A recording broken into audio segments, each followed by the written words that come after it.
Sebagai mantan juru bicara presiden yang berlatar belakang militer, kira-kira akan sama nggak gaya militernya Pak Prabowo dengan gaya militernya Pak SBY? Keberbedaan berbeda, tapi kalau disiplinnya sama. Pak Prabowo ingin mendapatkan sharing dari Pak SBY tentang bagaimana tantangan-tantangan jadi presiden. Mereka berdua ini teman sejak lama. Satu angkatan di Akademi Militer. Pak SBY ini dan Pak Prabowo. Di mana di dunia ini ada orang satu kelas, dua jadi presiden? Tinggal bagaimana koordinasi di kementerian yang begitu besar.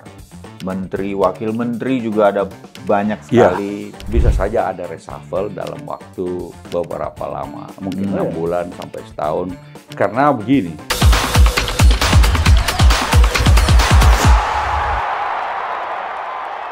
Jadi sekarang katanya nggak usah pakai opening. Ya, kita langsung aja. Langsung ngobrol aja. Tapi tepuk tangan dulu buat Rating 442. Terima kasih buat, ini kalau sepak bola ini pemain legendaris. Siapa kita bisa bayangin buat? Pemain ya? Iya, Pemain Bang legendaris. Andi Malarangang ini pemain legendaris. Kalau gue mikirnya Batistuta. kalau gue Eric Cantona. Boleh.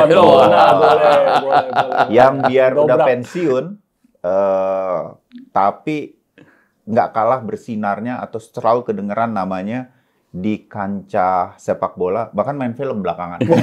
Jadi tinggal nunggu aja Bang Andi Malarangang ini main film. Bang Andi. Saya kira malah mulainya pakai semprit dulu. Mulai. Dulu sempat ada Bang. Ya. Namanya ini cowok-cowok semua nggak ada yang pinter nyimpen barang, hilang. Hilang. Sama kita takut nanti seperti wasit yang di Bahrain gitu. Disangka memperpanjang injury time. Jadi ya udah kita bebas aja, Bang. Bang Andi Malarangang mungkin salah satu yang kita ingat itu jubir presiden. Zamannya Pak SBY kan. Iya. Tapi ya langkah kiprahnya Bang Andi ini sebenarnya lebih panjang dari itu juga. Panjang. Alhamdulillah, yang penting bisa umur panjang dan sehat. Amin. Dan terus bisa produktif. Iya. Amin. Tapi awet muda Bang Andi. Awet muda. Bukan juga, ini kumis sudah kumis. Benar juga ya. Mau nggak mau itu nggak bisa dihindari kalau kumis putih. Waktu di istana dia juga masih muda. Ini juga belum putih-putih begitu. Sekarang udah ada putih-putih juga. Tapi buat lo yang nggak tahu bahwa seorang Andi Malarangang yang sekarang aktif di Partai Demokrat untuk politik, ngajar dan segala macam sekarang, ini dulu kenapa gue bilang seperti Eric Cantona, karena dia bermain betul di arena politik seperti Eric Cantona dan jago mainnya. Terutama dalam berkomunikasi atau berbicara. Mulai dari pengamat politik waktu itu Bang Andi, saya masih di Liputan 6. Kita senang benar ada Malarangang bersaudara, ada Andi dan juga Rizal Malarangang waktu itu. Dua-duanya lulusan politik Amerika, menambah sesuatu dalam politik nasional Indonesia. Beda, langsung beda. Tapi saya baru tahu nih dari tadi cerita Bang Andi, mungkin boleh cerita juga Bang. Ini bersaudara tadi kata Bayu. Bersaudara kok pinter ngomong banget gitu. Ternyata bukan karena pelatihan formal, tapi karena di rumah berantem mulu gitu. Karena kita sama-sama, ya adik saya nggak mau kalah sama kakaknya. Jadi kita sama-sama belajar ilmu politik, belajar di Amerika, saya ambil doktor di Amerika, dia ambil doktor di Amerika. Dia nggak mau kalah, dan tiap kali kita ketemu mesti diskusi. Dia punya ide, dia mesti diskusi sama saya dulu. Saya juga punya ide, dia diskusi sama dia. Lalu walaupun kita banyak tidak sepakat atau sepakat tidak sepakat, tapi we know that the argument is ready to be public because sudah bisa menahan criticism from each other. Oh gitu, pantes begitu udah muncul di TV-nya enak gitu. Tapi zaman kami waktu mahasiswa kan masih di Jogja, kelompok-kelompok diskusi menjadi salah satu tempat belajar lah buat Bang Andi itu. Aktivitas bagi kita semua mahasiswa yang kritis, aktivis-aktivis, clandestine, sembunyi-sembunyi karena bisa dibubarin, bisa dibawa ke Kodim, segala macam, orde baru, sehingga di situ kita mencoba berdiskusi dengan tajam untuk waktu itu kita bicara tentang transisi demokrasi, tentang mau bikin apa kalau demokrasi sudah ada, bagaimana kita bisa menjalankan sistem demokrasi, kira-kira semacam itulah. Disitulah belajar ngomong.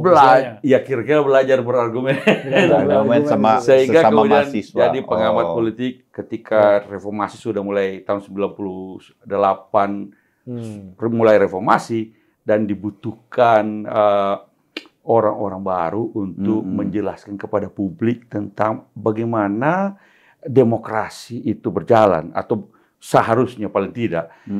Itulah muncul orang-orang macam kami. Saya pas kebetulan saya pulang dari Amerika jadi dokter, 6 bulan kemudian Soeharto jatuh. Jadi dan kemudian kita mulai proses reformasi. Kebetulan disertasi saya tentang pemilu. Jadi langsung kepake lagi. Bukan mainnya pas banget. Sementara senior-senior kami yang dulu political scientist kan kebanyakan zaman Orde Baru belum bisa belajar tentang pemilu atau tidak menarik tentang pemilu. Belum pemilu sudah tahu hasilnya. Sudah tahu hasilnya. Jadi orang banyak belajar tentang political philosophy, political culture, budaya politik ataupun belajar tentang sejarah politik. Tapi core dari ilmu politik tentang pemilu, tentang demokrasi itu masih kurang. Dari tahun 98 sampai sekarang kita masih terus belajar soal pemilu ya. ternyata begitu. Lu ini apalagi ketika mulai muncul ide-ide seperti tiga periode masa jabatan atau menambah, membuat kita pikir sebenarnya urusan transisi demokrasi mestinya sudah harus mulai berakhir, paling tidak pada konsolidasi demokrasi. Ternyata masih ada kemungkinan bisa U-turn. Tapi Amerika demokrasi udah 400 tahun gitu-gitu aja sampai sekarang masih malah lebih parah. Jadi jangan-jangan demokrasi is a proses ya, tetap aja proses. Betul. Ya. Jadi saya masih ingat kita pemilu pertama yang 1999 2004 ada Carter Center datang sini buat meninjau pemilu, apa betul-betul pemilu kita sudah free and fair, demokratik segala macam. Sekarang saya pikir perlu kita kirim delegasi ke Amerika meninjau pemilu Amerika. Jangan-jangan free and fair apa tidak kan? Kemarin aja ada dispute dengan Trump itu, nggak bakal kalah dia. Debatnya kita masih saling nyerang sih kemarin. Pak SBY akan ke Amerika. Kalau tidak salah pada waktu pemilu Amerika diundang untuk menjadi peninjau. It's about time, Pak. Kita gantian dulu Carter Center, sekarang SBY. SBY Center. Bukan main. Menarik loh. Bang Andi, ngomong-ngomong Pak SBY, kan Bang Andi masih di Demokrat dan sering berdiskusi pasti. Jadi kita pikir Bang Andi pasti tahu juga. Ketika nih yang lain juga yang nonton Politik 442 nih, mumpung ketemu Bang Andi, kita pengen tahu. Kan Pak Prabowo sempat bertemu, ketemu dengan Pak SBY. Beberapa kali. Ya, Harian Kompas, semua media kemudian mengangkat itu dan langsung bilang, kita lihat nih gambarnya ya, yang paling penting nih menjelang Pak Prabowo jadi presiden. Dan dibilang, tampaknya transisi pemerintahan akan berlangsung mulus. Apakah mungkin salah satunya adalah karena Demokrat kan selama ini kritis terhadap pemerintahan Jokowi. Dan sekarang akan diteruskan beberapa hal mungkin kebijakannya oleh pemerintahan Pak Prabowo dan Demokrat berada di dalam gerbong. Kemudian kabinetnya juga nanti kita bahas. Ini Pak Prabowo yang mau ketemu, apa Pak SBY yang mau ketemu, dan apa sebenarnya yang dibicarakan sehingga kemudian media mengangkatnya ini transisi pasti mulus. Kata ajaibnya itu. Jadi memang beberapa kali Pak SBY dan Pak Prabowo ketemuan, pernah di Pacitan, pernah di Cikeas, pernah juga di Kertanegara. Ada yang Pak Prabowo minta ketemu Pak SBY, tapi ada juga yang Pak SBY minta ketemu Pak Prabowo. Dan dipenuhi itu sama Pak dipenuhi. Prabowo. Pertama memang mereka berdua ini teman sejak lama, satu angkatan di Akademi Militer. Ada rivalitas, sama-sama yang paling pintar.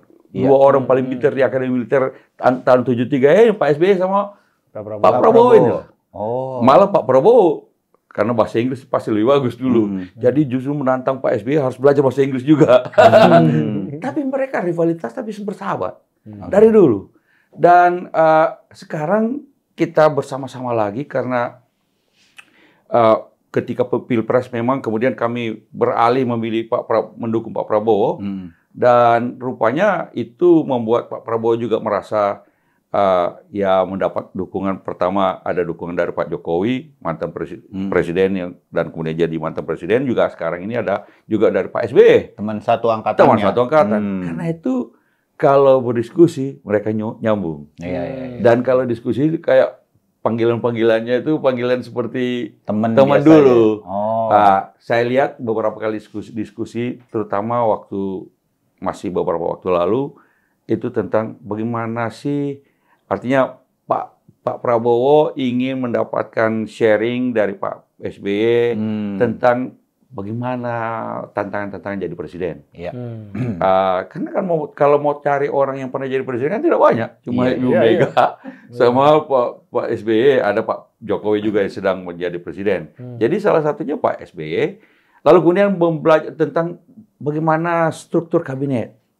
Mengenai dekat terakhir struktur kabinet. Bahkan teknis juga ini. Karena beliau ingin dapat, kalau zaman Pak SBY dulu bagaimana? Karena pertimbangannya apa? Pertimbangannya ini misalnya satu yang saya tahu, misalnya Pak SBY menyampaikan kepada Pak Prabowo sebaiknya Menteri Lingkungan Hidup dipisahkan kembali dari Menteri Kehutanan. Karena itu dua hal yang secara objektifnya itu berbeda. Bertolak belakang tuh, satu pemanfaatan, satu perlindungan gitu ya.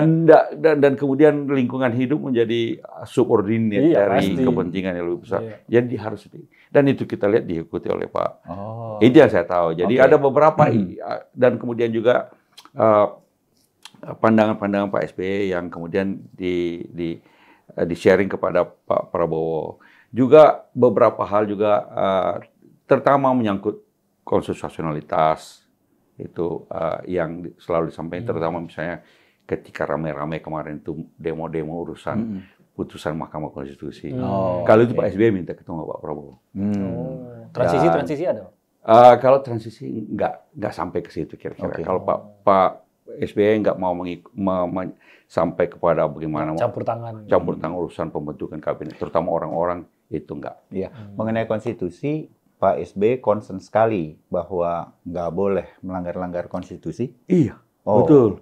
Karena itulah makanya salah satu sikap dari Partai Demokrat urusan kemarin kan sempat ada upaya untuk ada putusan Mahkamah Konstitusi yang menyangkut tentang pilkada itu. Ya.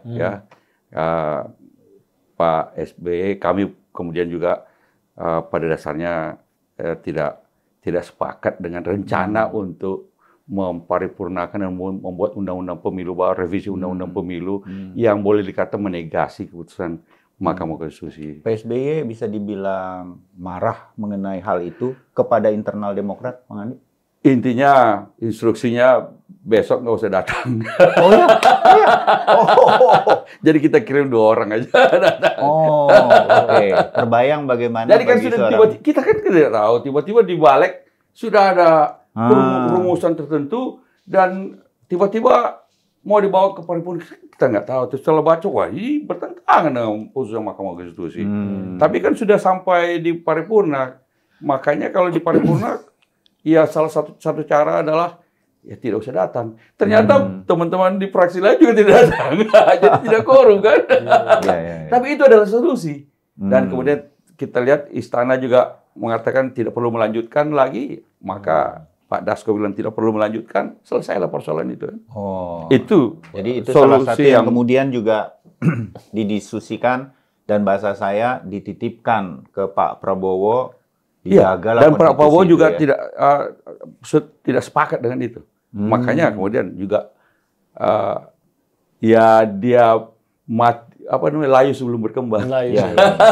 Ini dua orang yang jiwanya adalah jiwa merah putih soalnya ya kan, yang menjaga segala sesuatunya itu betul-betul karena mereka di militer kan. Itu bayangan saya, Bang. Betul. Dan kan kalau Pak SBY dari waktu jadi presiden di sakunya selalu ada Undang-Undang Dasar mini. Karena kan presiden tidak boleh melanggar konstitusi. Jadi dia mau tahu, dia harus yakin bahwa apapun kebijakan yang dia bikin tidak melanggar konstitusi. Dan itu saya lihat semangatnya Pak Prabowo juga sama dalam hal ini. Jadi ya kita harap silahkanlah, berpolitik itu kan boleh dengan kreativitas masing-masing, tapi kan koridornya harus jelas, koridor konstitusi itu. Begitu kita keluar dari koridor konstitusi kan sama dengan tiba-tiba lapangan bola nih. Benar. Tiba-tiba lapangan bolanya mau dikasih panjang lebih panjang dari aturan FIFA, atau gawangnya tiba-tiba mau dikasih lebar. Bisa geruduk penonton ke bawah itu kan. Misalnya cuma babak pertama, babak kedua, tiba-tiba ada babak ketiga. Padahal tidak ada, perlu ada. Itu lapangan dibalik jadi football. Ya kan nggak bisa. Udah jadi permainan lain. Ya sudahlah, silakan bermain dalam koridor yang sudah ada aturan. Kalau tambahan waktunya 6 menit, 6 menit jangan jadi 9 menit. Kira-kira begitu. Bisa disampaikan dalam bahasa Arab nggak? Jangan, nanti Bahrain makin nggak mau main di Indonesia sih. Aduh. Udah disambut kok di Indonesia ini sudah bagus-bagus kok yang pertama. Apakah Bang Andi pertemuan dengan Pak Prabowo itu juga membuat kursi di kabinet sih buat Demokrat? Berapa kursi? Coba kita lihat. Berapa kursi sih sebenarnya, Bang Adi? Ya, 3,5. Bang Adi 3,5. Karena ada Bang Osi Darmawan, Wamen. Wakil Menteri. Kalau saya bilangnya 4 tetap. Kenapa 4? Karena walaupun Wamen dihitungnya 0,5, Menko hitungannya 1,5. Ya kan? Jadi 4 tetap. 1,5. Ya, tergantung bagaimana melihatnya. Tapi ini memang seperti ekonomi kreatif, ATR, transmigrasi, kalau ini Menteri Koordinator, apalagi nih infrastruktur, memang menjadi fokusnya dari Demokrat atau gimana sih? Kalau itu kan kami menyerahkan sepenuhnya kepada Pak Prabowo sebagai presiden terpilih. Dan prerogatifnya presiden. Dan kemudian setelah itu yang memang ditawarkan atau disampaikan kepada kami adalah posisi-posisi ini. Dan kemudian alhamdulillah, kemudian kita diminta menyodorkan nama. Namanya disodorkan, ternyata Pak Prabowo berkenan dengan nama-nama ini. Dan itulah, jadi kan tetap kita menyodorkan nama-nama. Dan nama-nama itu setelah dilihat, oke nih. Dari kader-kader terbaik Demokrat lah ini ya Bang Andi ya, yang bisa mengisi ya. Ini Pak Sekjen, Sekjen adalah Menteri Ekonomi Kreatif. Kalau Pak Ketum AHY jadi Menko Infrastruktur dan Pengembangan Kawasan Kewilayahan. Lalu Mas Iftitah Sulaiman ini adalah Menteri Transmigrasi, dan Mas Osi Darmawan Wakil Menteri ATR BPN. Ya, posnya AHY beberapa bulan terakhir. Wakil Menterinya. Oke. Sebenarnya kami meminta, waktu itu juga meminta, ada yang diminta. Supaya kalau bisa ATR BPN tetap di Demokrat lah. Oh gitu. Dulu ATR BPN ini sesuatu yang nggak dilirik oleh partai-partai lain. Oh gitu. Karena jadi kenapa Demokrat? Tiba-tiba Menteri AHY menjadi Menteri 8 bulan itu. Kementeriannya jadi. Kementeriannya itu jadi semarak. Kemudian sertifikat dipercepat, lalu bagi-bagi sertifikat bahkan kemana-mana ke rakyat langsung. Jadi menarik, sehingga saya lihat tiba-tiba partai-partai lain juga mau menginginkan ATR BPN. Akhirnya Golkar yang dapat, tapi kami dapat Wamen. Itu bagus, itu juga sudah masih ikut mengurusi lah. Menarik sih. Tapi kalau Mas AHY, menurut saya sih, kalau gue ngobrol ya tim ya, lu jangan ngeledekin gue ya. Ntar lu bilang gue jadi pengamat. Cocok jadi Menko.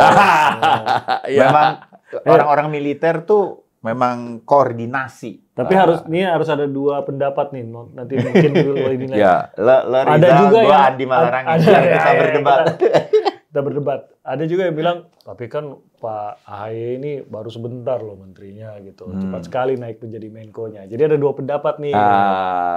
Jadi ya alhamdulillah 8 bulan itu boleh dikata magang lah.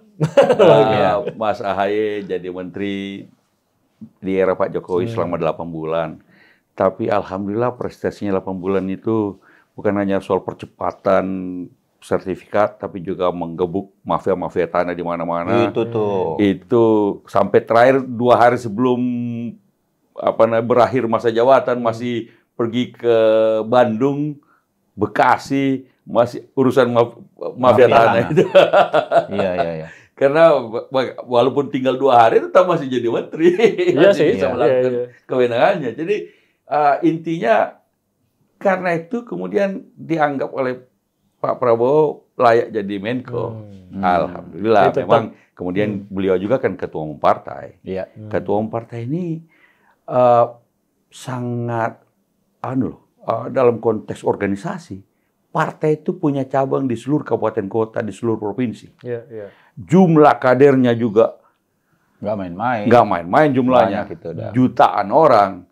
Dan dia memimpin. Jadi seorang pemimpin partai di negara-negara demokrasi pada dasarnya adalah orang-orang kader terbaik yang siap untuk berkompetisi dalam kepemimpinan nasional. Itulah dalam demokrasi begitu. Nah, cuma kalau yang sekarang ini kan kita mendukung Pak Prabowo. Dan karena itu alhamdulillah Pak Prabowo menang. Nah, kemudian oleh Pak Prabowo diajak untuk berkontribusi membantu beliau di dalam kabinet. Inilah orang-orang. Jangan lupa Tim, saya nambahin Bang Andi. Mas Ahaye itu dulu juga komandan di TNI kan? Sebelum mundur. Jadi di lapangan tuh memang, maka saya bilang cocok karena punya pengalaman di lapangan terutama Ahaye. Saya ketemu, walaupun nggak sempat wawancara, tsunami Aceh di Blok Semawe, ketemu dengan Mas Ahaye dengan pasukannya. Dia berkunjung, saya lagi nunggu helikopter nggak bisa pulang. Jadi saya ketemu sama pasukannya untuk membantu masyarakat di sana. Koordinasi, dia pernah jadi komandan batalion lah itu. Komandan batalion, pernah terjun di Aceh. Jadi kalau ketemu misalnya dengan yang sekarang calon gubernur Aceh ini. Panglima Gam pada saat itu. Apa sebenarnya? Jadi lupa. Kemarin kita bahas loh. Betul. Ganteng orangnya. Cuma pendiam dia. Iya. Jadi, kalau ketemu, kami justru dukung dia sekarang di Aceh. Iya. Karena dia calon dari Partai Aceh. Kita mendukung, ya. Lalu ketemu sama Ahaye sebelum kita kasih rekomendasi di kantor DPP Demokrat. Pak Ahaye bilang, dulu kita saling cari di Aceh. Sekarang dukung. Musakir mana? Kita dulu Musakir Mualem gitu. Kita dulu cari-cari, tapi sekarang kita bersama. Malu iya. Saya cari-cari, saya tahu dulu Mas Ketum ada di sebelah situ. Saya bilang ke Mas Ketum, ya saya tahu juga, iya ada di sebelah situ, tapi di mana? Lucu juga ya. Nah, di Lebanon juga pernah pasukan PBB. Jadi, dan dia lulusan terbaik Adi Makayasa di angkatannya tahun 2000 dan juga komandan Korps Taruna. Jadi ketua di universitas ketua BEM lah, ketua senatnya. Jadi itu dia. Apalagi latar belakang militer, kalau Pak Prabowo ngaruh nggak tuh? Kira-kira ada latar belakang militer tuh ada nilai tambah nggak sih kalau buat Pak Prabowo? Mungkin, karena bagaimanapun Pak SBY kan, Pak Prabowo kan tamatan akademi militer, dia kenyang di dunia militer dan sehingga dia tahu kualitas perwira-perwira. Senior-senior di TNI itu kan ngikutin juga siapa-siapa junior-juniornya, dia lihat-lihat mana, terbaik mana yang bagus-bagus. Di waktu zaman Pak SBY dulu, itu kasih jadi panglima di sini, kasih jadi panglima. Karena dia sudah lihat, walaupun tidak satu angkatan atau tidak, tapi mereka ngikuti juga. Pak Prabowo pasti ngikuti juga. Semua informasi itu masuk lah ya. Mana yang bagus-bagus dari perwira-perwira TNI. Lalu kemudian nanti ada kesempatan dapat promosi. Jadi mungkin ada nilai plusnya, tetapi saya rasa memang juga melihat selama Pak Mas Ketum Ahaye jadi ketum Demokrat ya, bisa menahan gempuran serangan pembegal yang tidak karu-karuan itu. Hampir aja. Iya, dan makanya orang bilang Pak Mas Ahaye memang mayor. tapi ngalahin jenderal. Yang bergeraknya itu soalnya.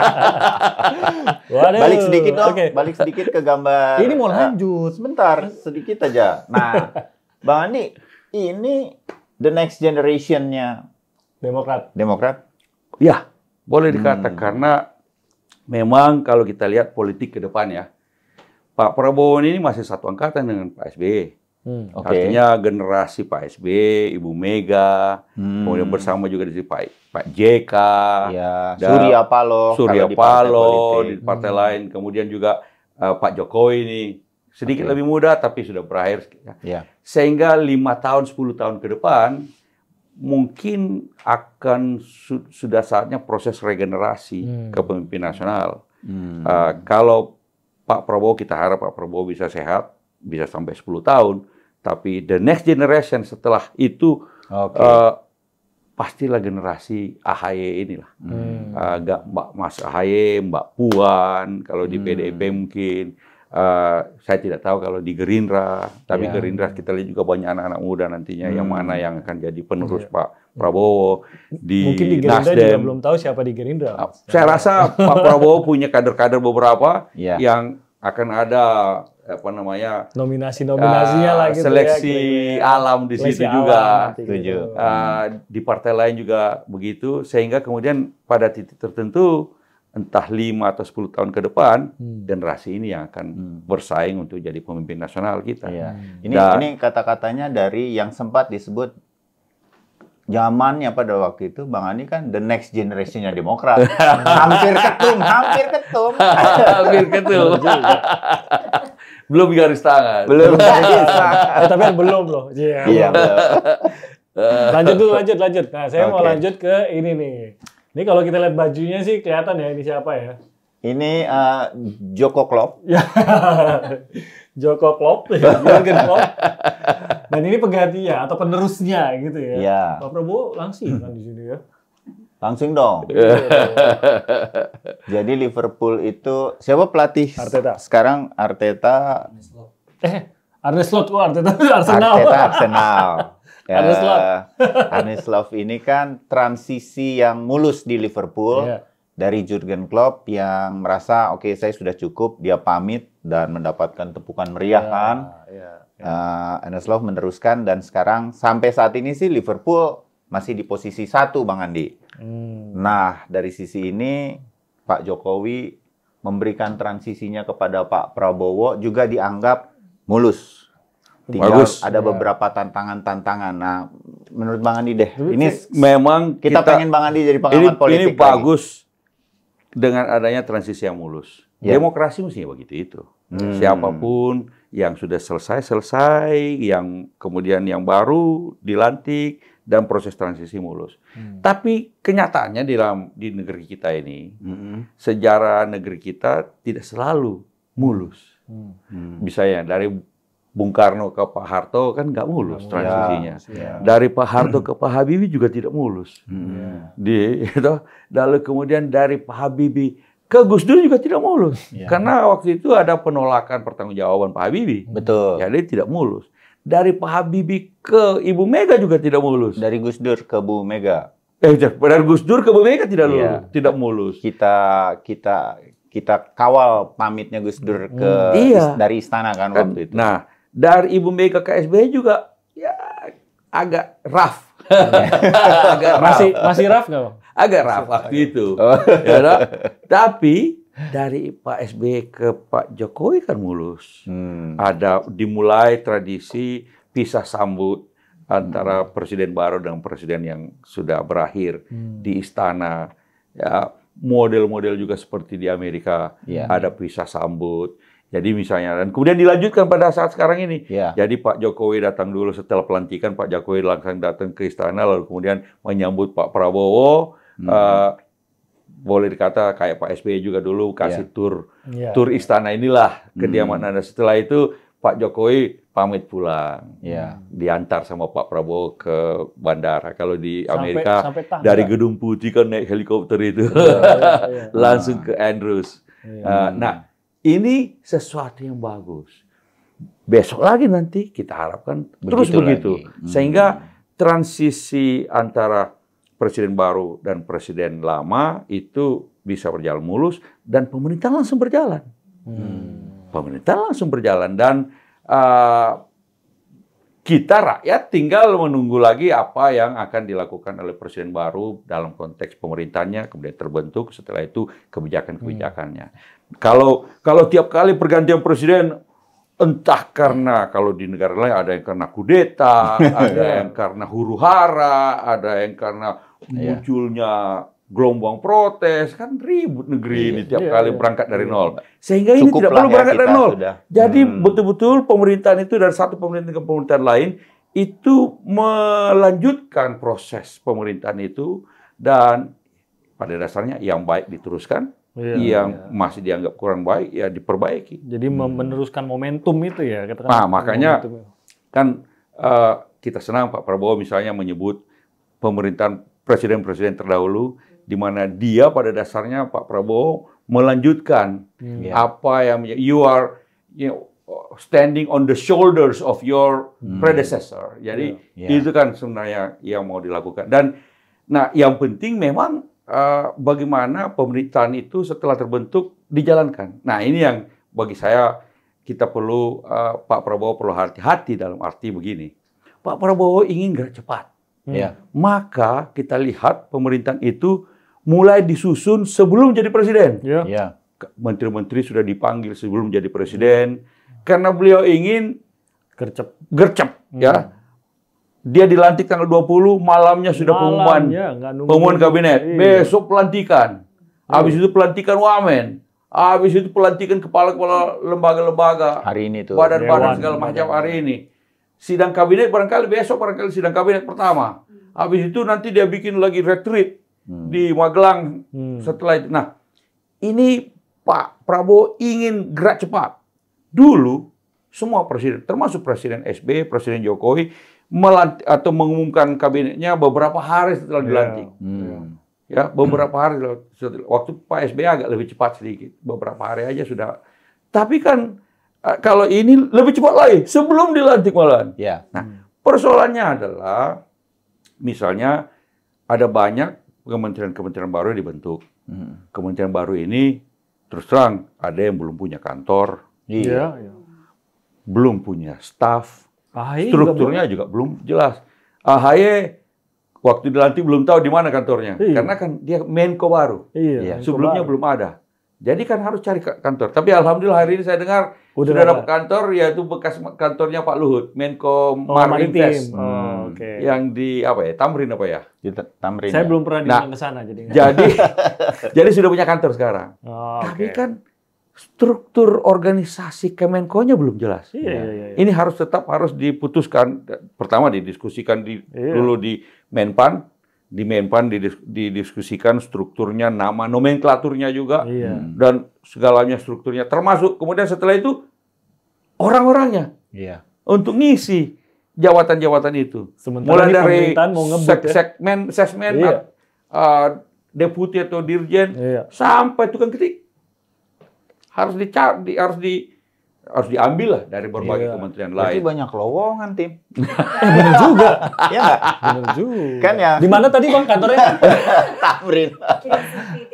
Intinya kalau ini tidak cepat diselesaikan, maka gercepnya terhambat karena proses birokrasi. Jadi Pak AHY ini lagi pusing juga ya, karena pasti ya istilah bosnya Pak Prabowo mau cepet, sementara dia mulai dari nol gitu ya. Ini tekanan juga dong pasti. Memang ada bagusnya juga, yaitu karena dia bisa cari orang-orang terbaik dari berbagai kementerian, dia bisa milih-milih. Ya toh? Kalau you melanjutkan yang sudah ada, you nggak bisa milih, sudah ada, tinggal dibawa aja. Ada bagusnya, tapi harus lebih cepat. Nah, begitu juga kementerian-kementerian yang lain yang ada, saya dengar ada 29 kementerian baru yang perlu segera gerak cepat. Karena saya pernah merasakan, dulu saya menjadi staf ahlinya Pak Rias Rasid untuk Kementerian Otonomi Daerah, yang bedol desa sendiri. Jadi kementerian baru, kemudian oleh kata 6 bulan baru kita operasional. Karena cari gedungnya dulu, bikin organisasi, strukturnya. Nama kedeputian aja belum termasuk nomenklaturnya. Baru habis itu cari orang. Orang-orang yang memenuhi syarat harus di-fit ke proper test apa segala macam. 6 bulan baru kita bisa operasional boleh dikata. Baru 8 bulan dibubarkan oleh Gus Dur. Ya benar. Udah capek. Tapi intinya bahwa ini harus lebih cepat. Kalau tidak, upaya Pak Prabowo untuk gercep tadi itu sebelum menjadi presiden sudah menyusun struktur kabinetnya bisa terhambat dari mereka-mereka dari situasi di mana menteri memang belum punya aparat, belum punya staf, kan kantor. Nah, ini harus segera selesaikan cepat supaya semangat gerak cepat itu tetap bisa jalan. Itu satu tuh. Kalau lihat ini, Bang Andi, transisi dari Pak Prabowo ke Pak Jokowi, mungkin juga dari hubungan antar keduanya gitu ya. Karena kan kalau kita juga sempat bicarain bahwa selalu ada nih yang mencoba mencongkel hubungan antar kedua. Tapi apa yang bisa dibaca dari pada saat serah terima itu, terutama untuk Istana Merdeka, itu kan kita lihat tuh keakraban keduanya. Dan buat saya nggak tahu sih standarnya gimana ya, tapi buat saya Pak Prabowo tuh nganter sampai tangga pesawat loh. Sampai tangga pesawat, bukan cuma sampai bandara gitu. Ini sampai tangga pesawat. Itu bagus. Tadinya mau ikut sampai ke Solo, cuman jangan Pak. Penuh. Pak, kata Mayor tadi, Pak, Bapak banyak urusan katanya. Jangan malah liburan ke Solo katanya gitu ya.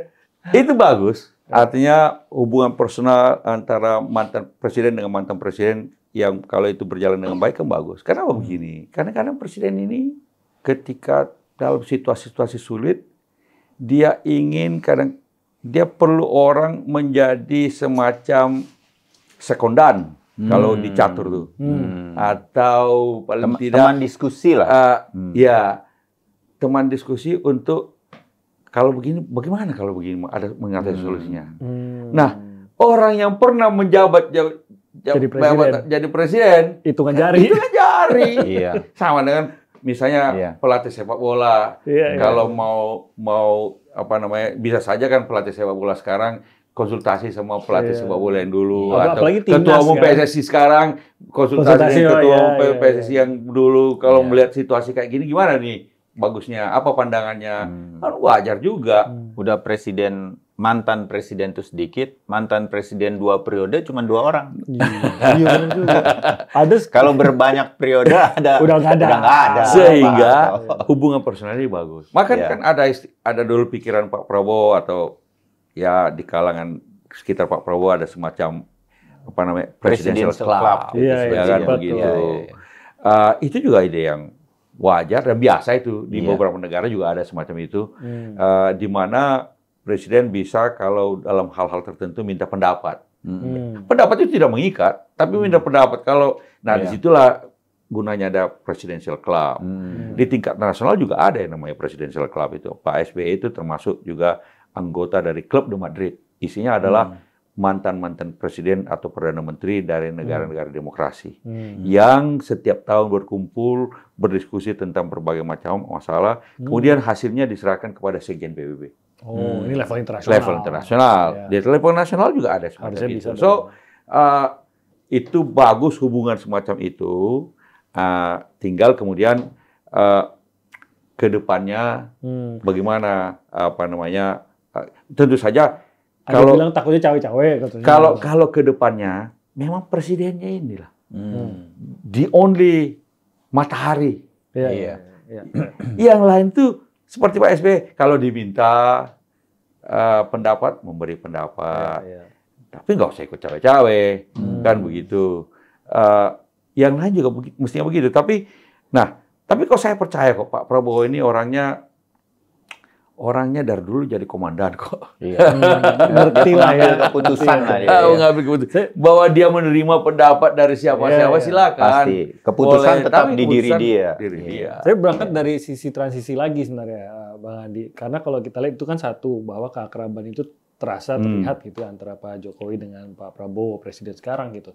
Di sisi lain kabinet juga.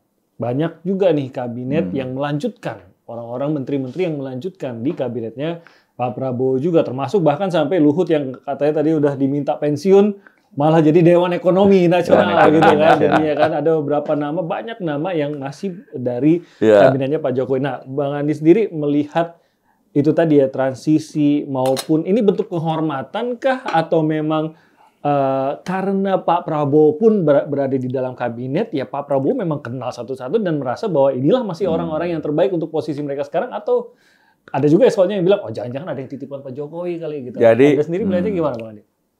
Dalam sistem kita, kabinet itu adalah hak prerogatif presiden. Ya. Tapi usulan boleh datang dari mana-mana. Saya melihat dari zaman Pak SBY dulu. Waktu Pak SBY, setiap kali, baik 2004 maupun 2009, itu hak prerogatif dia. Tapi memang usulan datang dari mana-mana. CV itu datang dari mana-mana. Baik dari ormas, partai politik, maupun dari kelompok-kelompok tertentu, termasuk individu tertentu. Datanglah berbagai macam itu. Ngirim nggak lu? Lu ngirim juga pasti? Ngirim. Ada orang malah ngirim zaman Pak SBY itu, CV yang sama dimasukin oleh entah tiba-tiba ada tokoh ini bawa CV yang itu, tokoh ini muncul, datang ada lagi ulama mau ketemu sama beliau, setelah ketemu CV-nya ternyata sama. CV-nya kayak gitu. Boleh diungkap namanya nggak? Jadi boleh datang dari mana-mana. Setelah itu hak prerogatif presiden. Karena itu saya tidak tahu. Jadi misalnya pastilah bisa saja mantan presiden memberikan usulan, wakil presiden kan juga ada wakil presiden. Wakil presiden memberikan usulan. Zaman SBY juga wakil presiden memberikan usulan. Ormas keagamaan juga memberikan usulan. Dan partai politik juga memberikan usulan. Nah, ini bebas aja. Bebas. Nah, karena itu apa pertimbangan Pak Prabowo memilih ini? Kebetulan dulu menterinya Pak Jokowi juga, ya hanya Pak Prabowo yang tahu. Hanya Pak Prabowo yang tahu. Kita hanya bisa menduga-duga, tapi sifatnya tetap spekulasi aja bahwa ini ada pengaruh dari ini. Bisa saja iya, bisa juga tidak. Tapi kalau lihat efeknya apa kalau dengan mempertahankan banyak nama itu, ini dari sisi pengamat politik? Kalau saya efek transisi. Kalau saya melihat akan ada, bisa saja ada reshuffle dalam waktu beberapa lama, mungkin 6 bulan sampai setahun. Karena begini, memang kalau dari sisi kuantitas cukup banyak. Orang bilang kabinetnya gemuk dan sebagainya. Memang lebih banyak daripada sebelumnya. Tapi kan memang undang-undang tentang undang-undang Kementerian Negara juga sudah berubah. Darinya ada angka 34 di situ. Sekarang dihilangkan angka 34 itu, diganti menjadi sesuai kebutuhan presiden. Karena itu sudah sesuai dengan undang-undang. Walaupun memang lebih besar, 48 kementeriannya. Nah, itu pasti menimbulkan masalah dalam hal konteks kontrol. Kemudian juga ada urusan manajemen dari kabinet ya. Dan karena itu, tapi ini adalah sebuah inisiatif dari Pak Prabowo untuk menghandle masalah-masalah. Artinya begini, mari kita lihat evolusi dari sebuah, sekarang ini kementerian namanya Kementerian Ekonomi Kreatif. Kebetulan kader Demokrat ini yang jadi menteri sekarang ini. Dulu ekonomi kreatif itu adalah bagian dari Kementerian Perdagangan. Unit kecil di Kementerian Perdagangan. Waktu zaman Pak SBY, dianggap itu penting. Anak muda sekarang mainnya di ekonomi kreatif. Kalau Anda lihat film-film kartun, anime di luar negeri, yang bikin yang itu di Indonesia. Terlibat tuh anak-anak muda kita. Anak-anak di Pasar Baru tuh mereka, aku pernah lihat mereka yang bikin semua kartunnya itu, animasinya, ya anak-anak Indonesia. Cuma brandnya brand Jepang, brand Amerika. So, ekonomi kreatif ini penting. Film, musik. Nah, oleh Pak SBY kemudian diambil dari Kementerian Perdagangan yang dianggap cuma bagi unit kecil, menjadi sesuatu yang pariwisata dan ekonomi kreatif. Sehingga dia menjadi lebih besar. Sekarang Pak Prabowo ingin mengangkatnya menjadi lebih something special juga. Dia menjadi kementerian yang berdiri sendiri. Itulah menjadi Kementerian Ekonomi Kreatif sekarang ini. Lepas dari pariwisata. Pariwisata jalan sendiri. Seperti dulu juga ekonomi kreatifnya yang kemudian dibesarkan menjadi itu sendiri. Nah, intinya tampaknya Pak Prabowo ingin melihat sesuatu yang penting itu jangan diurus oleh secara setengah-setengah gitu loh. Ya, ekonomi kreatif diurus oleh Menteri Pariwisata dan Ekonomi Kreatif. Menterinya kadang mikirin pariwisata, mikirin ekonomi kreatif. Dia harus diurus secara sendiri. Tidak prioritas. Kita lihat juga kementerian-kementerian lain juga. Lingkungan hidup menjadi sendiri. Kehutanan sendiri. Kehutanan menjadi sendiri. Ada lagi kementerian yang tadinya perumahan. Perumahan. Dulu PUPR namanya kan. PUPR. PU sendiri. Perumahan sendiri. Transmigrasi jadi sendiri sekarang. Nah, karena beliau ingin hal yang penting itu biarlah diurus secara terfokus oleh menteri yang memang mengurusi itu. Nah, jelas ya. Jadinya memang lebih banyak. Pasti akan menimbulkan persoalan manajemen, koordinasi, span of control, dan bagaimana supaya semuanya itu bergerak sesuai dengan visinya presiden. Nah, jelas banyak semua menteri-menteri ini harus, terutama yang nggak kenal baik dengan Pak Prabowo, mulai baca semua itu pikiran-pikiran Pak Prabowo di buku-buku itu. Ada banyak transformasi, apa itu politik, juga ada paradoks Indonesia. Harus dibaca semua supaya dia. Nah, kalau tidak, saya rasa dalam 6 bulan sampai setahun Pak Prabowo pasti akan melakukan evaluasi. Udah benar nggak ini? Makanya dibentuk ada satu badan hari ini. Yang mana nih? Dilantik oleh presiden dan sangat penting, namanya Badan Pengendalian, coba dicek, Badan Pengawasan Pengendalian Pembangunan dan Investigasi Khusus. Ini baru dibentuk hari ini. Tampaknya Pak Prabowo merasa perlu ada yang melakukan evaluasi dan monitoring dengan terhadap apa yang dilakukan oleh semua jajaran pemerintahan. Dan apakah sudah sesuai dengan pikiran presiden. Zaman Pak SBY dulu ada namanya UKP 4. Unit, intinya diambil dari tradisi di Inggris, ada yang namanya Prime Minister's Delivery Unit. Yang kemudian oleh Pak SBY menjadi UKP 4.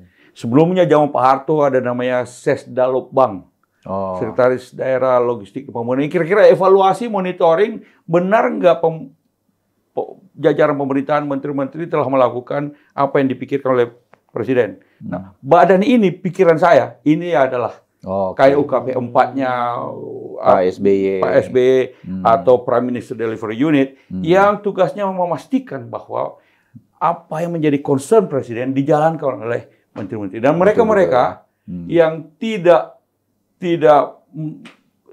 perform, tidak sesuai dengan pikiran, pasti kan ada penilaian-penilaian dan bisa saja kemudian terjadi perubahan-perubahan. Berarti masih ada kesempatan buat saya dan timnya. Dan juga dilengkapi dengan kewenangan lagi investigasi khusus. Wah, jadi dia bisa ngecek, manggil menterinya ngecek. Yang urusan makan siang udah sampai sejauh mana nih? Benar nggak sudah terdeliver sampai di situ? Menteri Sosial kalau ada bantuan benar nggak sampai kepada orang yang terregister? Dan orang yang terregister benar nggak orang yang layak untuk mendapat bantuan? Ini kan seringkali terabaikan di dalam berbagai. Pokoknya sudah gelontorin aja. Ternyata sampai situ itu baru nanti ketahuan atau ribut anaknya Pak Lurah kah, atau ponakannya Pak Lurah dan sebagainya, sementara yang miskin yang didata nggak dapat. Ini memang penting. Sehingga memang perlu ada manajemen yang cukup disiplin tentang supaya besarnya itu bisa berjalan betul-betul berjalan. Itu ya, Menko tentu saja salah satunya. Bagian dari itu adalah Menko.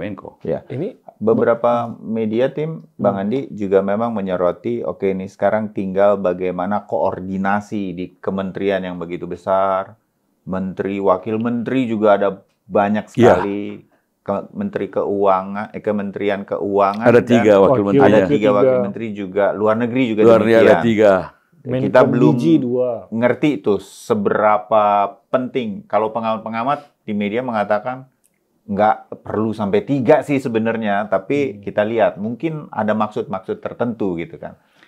Ya, ini balik nih. Sebagai salah satu jubir terbaik di istana pada masanya, komunikasi kan jadi penting nih. Deliver ke masyarakatnya nanti masing-masing kementerian atau pemerintahan.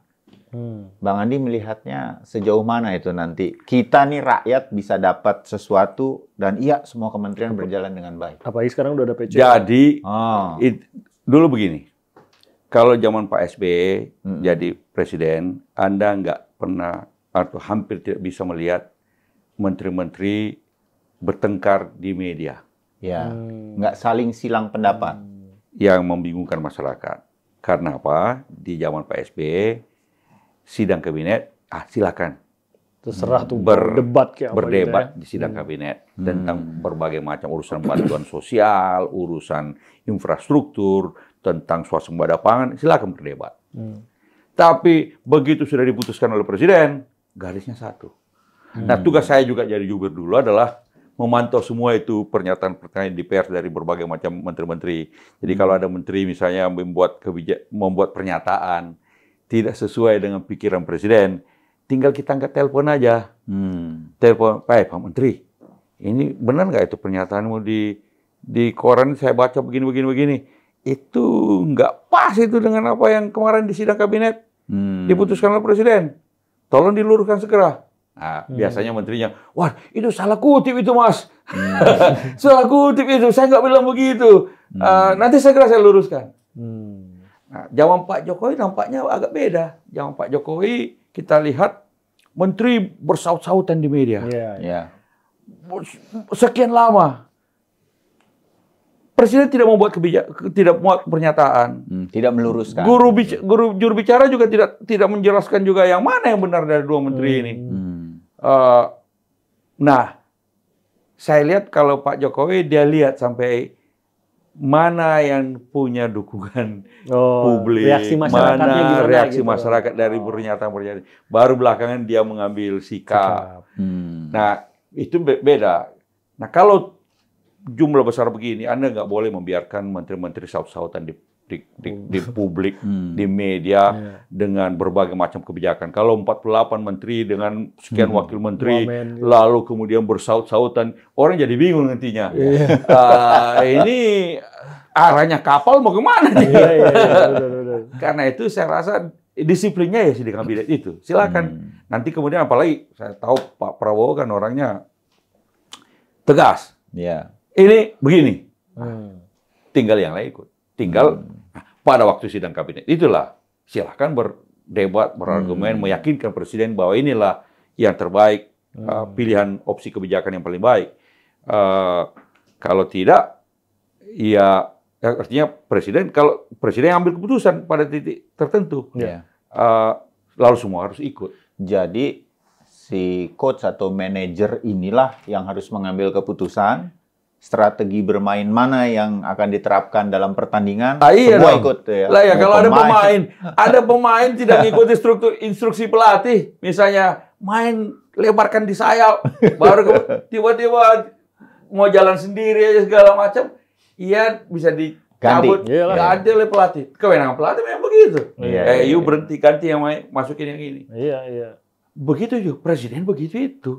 Pada titik tertentu persis. Para pembantunya termasuk jubir jadi terbantu sebetulnya dengan firm atau tegasnya seorang pemimpin ya. Kalau arahan pemimpin itu tegas, maka kita yang anak buah jadi juga jelas mau kemana kita punya arah. Saya jadi jubirnya Pak SBY dan saya sangat beruntung karena arahan Pak SBY tentang berbagai macam kebijakan itu jelas. Sehingga kita ketika berhadapan dengan media, berdebat dengan lawan politik, oposisi, intelektual, di kampus, kita juga enak. Tinggal improvisasi aja, tapi jalannya tidak tahu kita. Udah yakin ini. Tinggal bunga-bunganya itu kan kita kembangkan sendiri. Tapi kan jalannya jelas. Kalau arahan dari presiden tidak jelas, pasti jubir itu kelebakan. Kalau ngeles lah. Sebagai atau nggak mau datang ke media. Bingung sendiri. Karena dia tahu, aduh gimana nanti gua salah. Ini sebagai mantan juru bicara presiden yang berlatar belakang militer gitu ya. Kan Pak, saya yakin kalau berlatar belakang militer pasti manajemennya nih sudah ada ininya lah gitu ya, sudah ada ciri khasnya. Tapi kira-kira akan sama nggak gaya militer ya Pak Prabowo dengan gaya militernya Pak SBY? Karena kan kepribadiannya juga berbeda nih. Kepribadian berbeda. Tapi kalau disiplinnya sama. Komunikasinya juga kira-kira sama. Komunikasi jelas. Saya rasa kalau Pak Prabowo sama Pak SBY komunikasi jelas. Karena instruksi anak buah kan hanya bisa ngikuti kalau komandan jelas. Kiri apa kanan? Kan nggak bisa. Setengah-setengah gitu nggak mungkin. Nggak bisa cuma belok. Ya belok apa gitu. Kiri apa? Ya harus kiri apa kanan atau maju jalan. Kan begitu. Nah, itu punya atasan tentara bagusnya begitu. Jelas. Kalau kita kiri, kanan. Sehingga, nah, kemudian apakah langkah tegap atau kita bagaimana, itu bisa kita atur sendiri. Tapi satu hal yang menarik waktu zaman Pak SBY, 2004 nih, pikiran saya sih yakin karena kenapa saya terima tawaran jadi jubir itu karena yakin dengan pikiran Pak SBY dan kemudian Pak SBY juga saya sudah lihat sejak awal concern tentang reformasi TNI. Yang bagi kita aktivis ini, semua urusan demokrasi ini omong kosong. Kalau reformasi TNI tidak dilakukan. Setuju pada waktu itu. Zaman itu 2004 ini, bukan 2004, 99 mulai. Lalu kemudian pada waktu Pilpres 2004, mau bicara tentang proses demokratisasi kalau tidak ada reformasi TNI, kosong. Tapi saya waktu itu melihat Pak SBY adalah orang yang mencetuskan proses reformasi TNI di dalam TNI sendiri. Nah, karena itu maka menariknya adalah Pak SBY walaupun dia tentara dan dia sadar dia ini pemimpin dan tentara. Karena itu ada semacam alam bawah sadarnya ingin memperlihatkan kepada publik dia demokratis. Aku tentara tapi aku bisa demokratis loh. Bikin partai juga namanya Partai Demokrat. Sehingga dia terkena sabdo Pandita Ratu. Dia nggak mungkin tidak demokratis. Karena dia sudah mencanangkan demokrasi, partainya juga Partai Demokrat. Nggak mungkin bertindak tidak demokratis, nanti ketawain orang. Untung bukan partai komando waktu itu namanya. Jadi menjadi tentara di dalam politik tidak berarti juga tidak demokratis. Bisa saja sangat demokratis. Di Amerika juga jangan kira presiden-presiden Amerika mantan tentara banyak. Cuma pangkatnya cuma letnan, kapten, mayor, letnan kolonel. Habis itu masuk politik. Yang tentara jenderal itu cuma Eisenhower. Yang lain tuh ya, kayak Clinton, kayak apa namanya si Bush senior. Itu cuma letnan, kapten. Tapi semua berlatar belakang militer. Militer.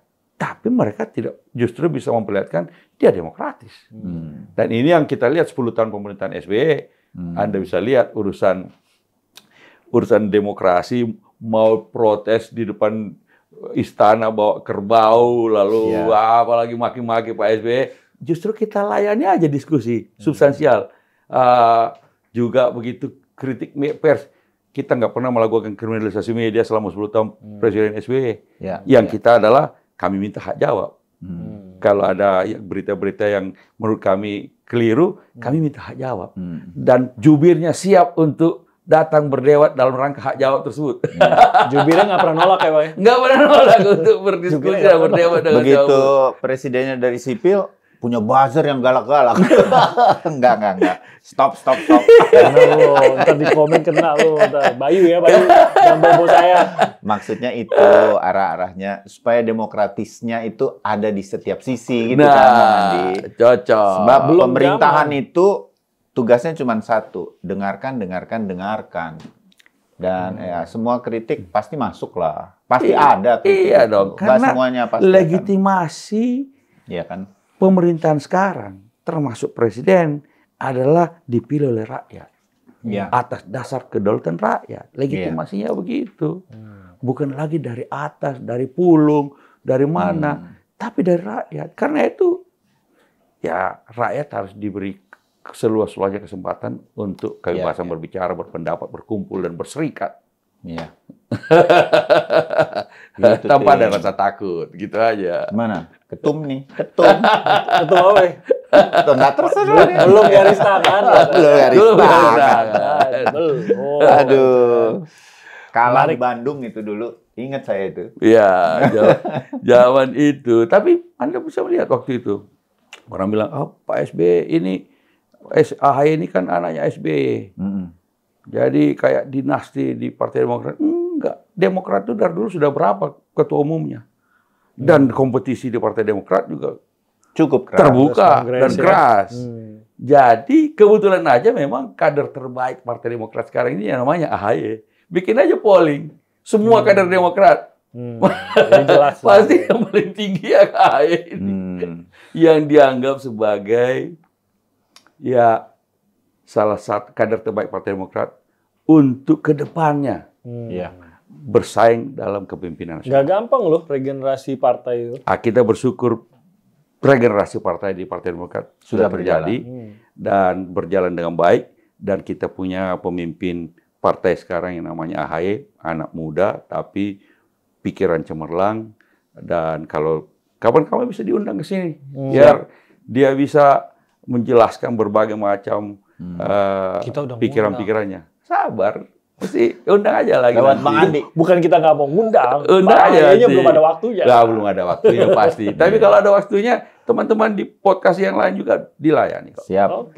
Karena orangnya juga terbuka dan siap beradu gagasan. Mantap. Ya. Pasti kita undang. Ya, itu memancing partai-partai lain yang juga ditunggu regenerasinya kayaknya. Ya.